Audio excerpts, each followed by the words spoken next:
So I feel like every electric vehicle owner, to a certain extent, wants to charge their car up to 100% and just drive it until it dies just to see how far it can really go. I am one of those people, and today we're going to be doing just that, or at least almost just that. I have to head down to Bowling Green today from here in the Lexington area, which is roughly about 160 miles. I then have to turn around, drive back the same exact way to Elizabethtown, which is another 75 miles. So all in all, about 235 miles. And if you know anything about my car, a 2024 Model 3 Performance, Tesla's EPA rating is right at 303 miles. I'm actually coming up on 100% and it's reading 289 miles. However, as most of us know, Tesla doesn't have the best estimations. They used to be a lot worse, but sometime within like the past 12 months, they updated all their EPA ratings, making them a lot closer to what you'd actually get. But even with the more accurate range estimates, I would say you're looking at, assuming in optimal conditions, so 70 degrees outside, not blasting the AC, and only going about 70 miles per hour, roughly 90% of what Tesla would estimate, so 270 for this car. However, most people, myself included, aren't driving the most optimally. So I thought, you know what, it's a okay day. It's a tad bit on the hotter side. It's about 87. We have very, very little wind, and the wind that we actually do have will be a tailwind.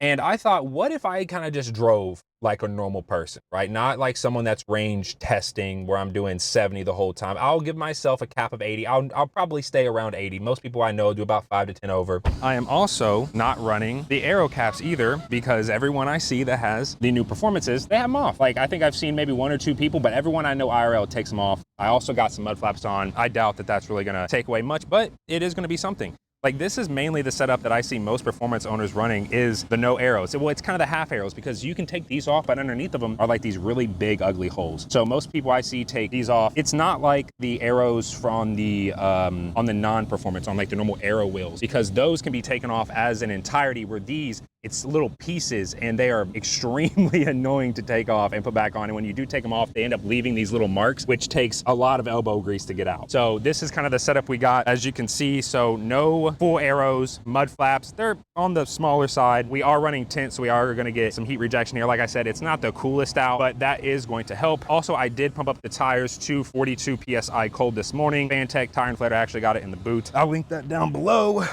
And here we go, coming up now, 99%. It's actually showing us arriving at our last stop with 6%. But like I said, I'm not going to be driving 70. This is going to be a much more realistic style. Charging's complete. Well, it's complete, but I guess we're still top balancing.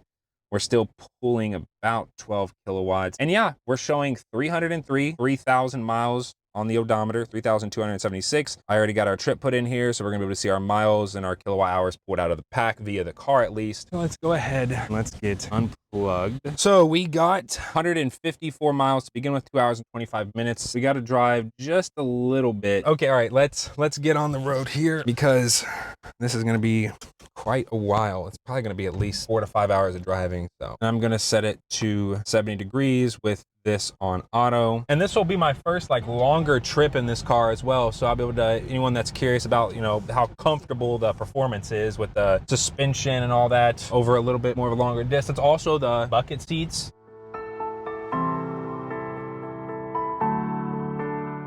All right, finally up to speed. I'm gonna go ahead, engage this, set us at 80 miles an hour, but it took us about 11 miles. Got down to just flipped over to 96%. And right now we're on here for 69 miles. And right now we're at about 299 watt hours per mile. So actually a little bit higher than our lifetime, but our lifetime just started coming down. I swear it was like north of 300 for the longest time. In terms of settings within the car, I did leave it in insane mode. Because in the car, it doesn't say anywhere that insane mode decreases efficiency. But if you go and you read the manual, it'll tell you that insane mode actually, oh, I actually have it set at 81 because that's GPS 80. It'll tell you that insane mode actually keeps the battery like optimized for peak performance, but we know that it doesn't keep it like actually optimize. Like optimal temps are like 130, and this only keeps it at about 110. So in all honesty, it could just increase efficiency, but hey, I don't think Tesla officially states that. But I went ahead and I left it in insane mode. I do have it in standard just because it's a lot more comfortable in my opinion. Getting past, that's what I'm saying. I don't know anyone that just does 70. Like, I'm chilling at 80 and I'm getting just left in the dust, man. Oh, and also that's a police, 2 cars up, probably going about 85 to 90 if I had to guess. Okay, so we are coming up, or actually we just hit the 50-mile mark. 312 watt hours per mile, pretty much in line with my prediction, which at 50 miles and 20% down, pretty much in line with my 250-mile guesstimate. So if everything goes how it's going now, we will roll in to Elizabethtown with roughly about 8 miles left in the battery, and then we'll just be able to drive around. I'm hoping that we roll in with not too much that I'm going to be driving around just in circles for like an hour. So all right, so we just hit 100 miles, 58%. So watt hours are slowly climbing. Right now, our estimated arrival is down to 35%, but our final arrival is still kind of around that 5%. I also was finally able to get into my appointment with Tesla to get some of the QC issues I had with my car fixed. They fixed the squeaky armrest that doesn't make any sounds anymore. I thought they were going to replace it, but they just apparently tightened it. They fixed the mark on the dash. However, at the same time that they fixed the dash, they chipped my screen protector. Thankfully, I mean, well, had they broken the glass, they would have fixed it themselves, but the screen protector saved it. And they actually asked me, like, you know, how much it was, and they were going to replace it. And I told them not to worry about it.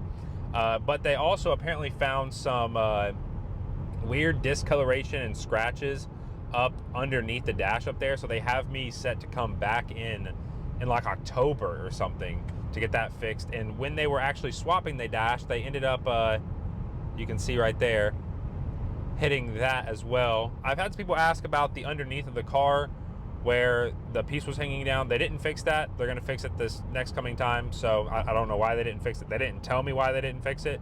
It just wasn't fixed. The whole hands-free thing is, I mean, I'm not going to say it's dangerous, but man, it's like I scoot the seat back a little bit, you know, I lean it back a little bit, and I'm just so comfortable. Could I fall asleep? 100%. Will I? Of course not. But I'm just saying that the hands-free, like me just staring forward, because that's genuinely what I do on a road trip. I just mindlessly stare forward on the road. Don't do anything else. So like, I just never have to touch the wheel, and it's so great.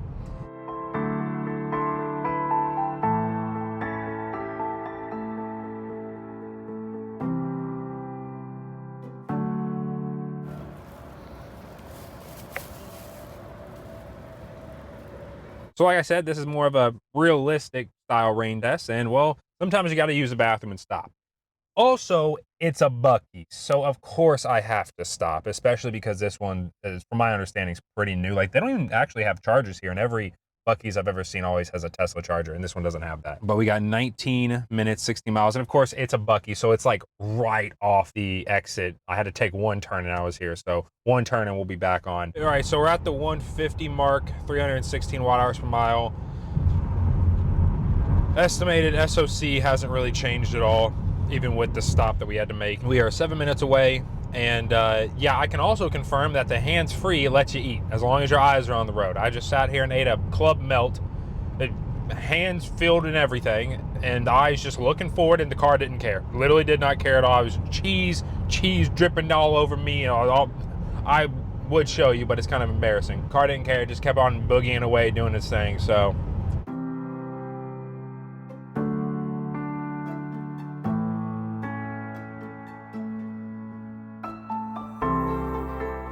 made it to Bowling Green with 35%, pretty much right on the money with what it said. I actually, both of my stops here are right off the exit, so I haven't had to drive far at all, and it's still at 35%. We have pulled 156 miles, or we've done 156 miles, pulled 49 kilowatt hours out, 313 watt hours per mile. Now we're going to turn back around and drive back to Elizabethtown, where it has us arriving at 5%. I actually changed it, so this is about 2 miles closer, but that's just because we're going to the charger and not actually where I need to go, because I'd much rather go to the charger first, and it's also a V4 charger. So, all right, well, here we go, finally. Sometimes this car just has the weirdest navigation. Like, it thought because this is such a big intersection that I had to go past the light and then turn left, so it had me in the wrong lane. Had it just had me in the right lane, I would have been able to have turned probably about 3 minutes ago. So getting up to speed here. Might have a little bit of traffic just because of the time, but I doubt it, honestly.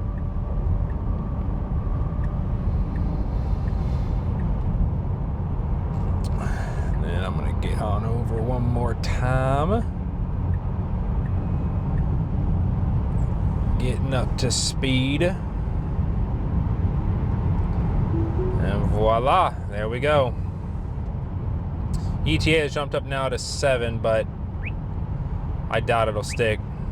Speed trap definitely, but everyone's doing 80, so it don't even matter. I've been passed by countless cops today doing like 90.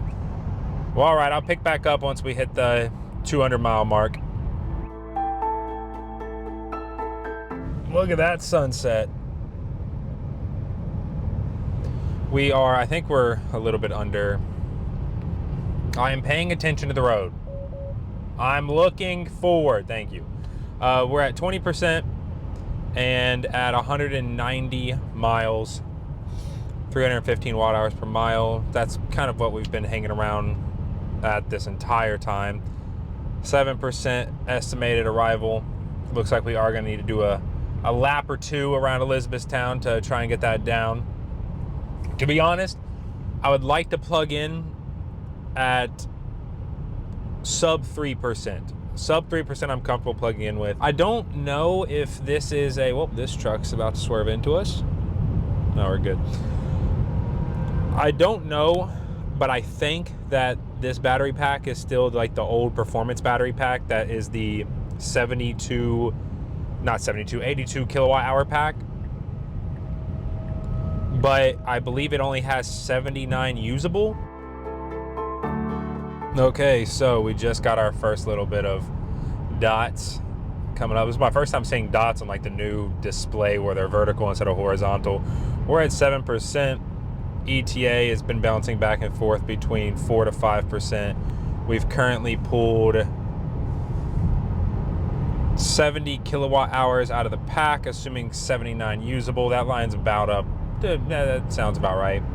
222 miles, 315 watt hours per mile. This guy is, yeah, so I don't know why the car just loves to stay in the left lane. It's super annoying because I wish, like, I have it in the assertive mode because in my opinion it performs best in assertive, but it will just sit in the left lane and it's super, super annoying. I wish there was a mode to where it was assertive but just won't sit in the left lane. And I know that you can have it do minimal lane changes, but then it won't pass people based on like them just going slower than like what your speed is set at.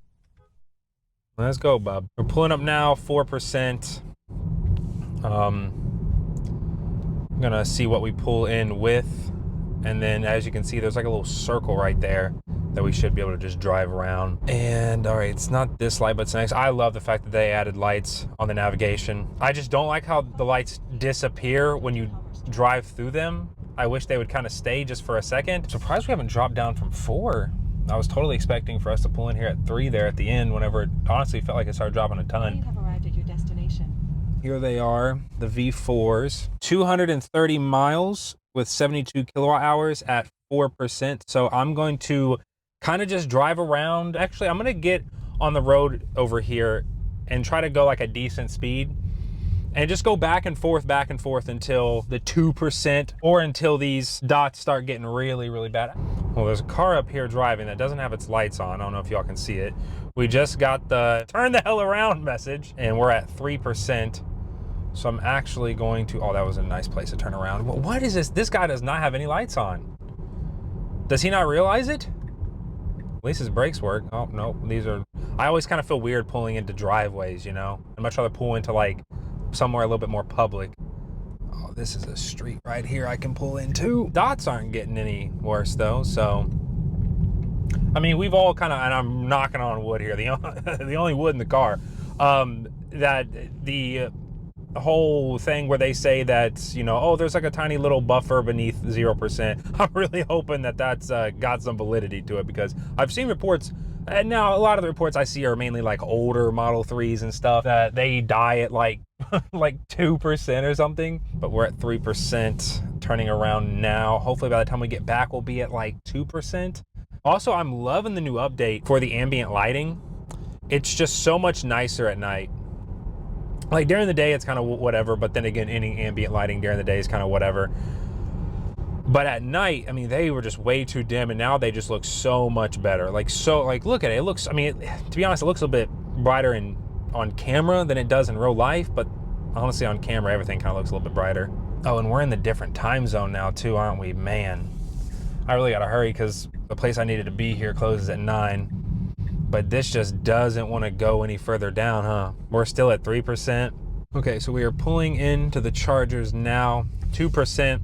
The dots really haven't changed. To be honest, I feel like this has a lot more in it. It's just, I'm on a time constraint right now. Place I gotta be at closes 20 minutes. So I gotta get plugged in to at least make it over there, and then I could totally just come back. But 235 miles, 73 kilowatt hours, pulled at 310. Keep in mind, I was pretty much doing 80 the whole time. And let's see what kind of speeds we're pulling from these. I mean, you're not gonna do anything more than, you know, like what the top end V3s will do. So we unplugged, plugged back in. Well, now we're pulling our full 250. So I'm charged up enough now to get home. We're actually at under 100 kilowatts, and we're not even at 60% yet. These V4s are cool. I like them a whole lot more than the V3s or the V2s. I just like that the cable's a lot longer, and I also just think that they look better. But yeah, 235 miles, 73 kilowatt hours, 80 miles on the highway with a few stops, 310 watt hours per mile. I feel like that's very realistic. The place I had to be, I actually called them prior to leaving here. I wish I would have called them before I plugged in, because they ended up closing an hour early. So I really could have taken this all the way down, but I feel like taking it down to 2% and then, you know, just give it a 10 to 15 mile credit for those last few percentages, I feel like it's pretty fair. So 235, add, I would say, at least 7 extra miles. So you're looking at 242, 250 if you want to be generous. And that's pretty in line with my estimation, my prediction. So not driving the most optimally, don't have the full aeros on, I have mud flaps on, and I mean 250 miles, like you can't really be too upset with that, considering the EPA is 303. You know, you take off the mud flaps, you put on the aeros, you drive a little bit more conservatively, and I'm saying that you're looking at about 265 to 270 out of this car. I like how they actually have lights here. I know a lot of superchargers I go to are just in the back. They're super dark. There's no lights anywhere. Companies are making charging adapters to where you can just drive away and break away from them. So in terms of overall experience, this car is a great road tripper. Definitely a lot more comfortable and a tad quieter than my previous performance. As for the seats, well, the cooling factor is really nice, and the buckets aren't bad. And I say not bad in comparison to normal seats. For bucket seats, they are top tier. To no one's surprise, normal seats with no bolstering are going to be more comfortable than bucket seats. I was also surprised to see the car still reading 303 at 3,000 miles. I would have assumed it'd be down at least a few miles now, as most degradation occurs the first year, and I am daily charging this to 80% instead of 50 like my last car, which I'm doing mainly just so I can do a degradation comparison video once I've had this car for about a year. I would also be open to doing this test again, but with efficiency in mind, so 70 miles per hour, aero caps, I'll get some efficient tires and just see how far I can really push this car. But yeah, if you are new around here and you do want to see more Tesla related stuff in your YouTube feed, then feel free to subscribe, and I will see you all in the next one. Peace.